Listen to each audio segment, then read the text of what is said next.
ஒளிப்பட்ட இடம் என்று ஒளிப்பட்ட சிலையாக இதுதானோ காதல் என்றறிந்தேனடி.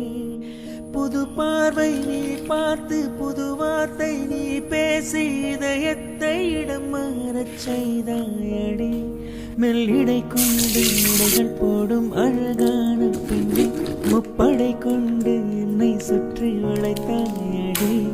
என் உறக்கத்தை திருடிச் சென்று உறவாடும் பூவே உன் சிரிப்புக்குள் சிறை வைக்கிறாய். அட கொஞ்சம் கொஞ்சமாய் என்னை மாட்டினாய், கொஞ்சம் கொஞ்சமாய் என்னை மாற்றினாய். இதயத்தின் ஒரு பக்கம் நீ காட்டினாய். இனி என்ன சொல்லுவேன் என்று நான் அமுத நஞ்சையும் உண்டு. இனி ரக்கையின்றிய நான் போவேன் மண் மீதிலே.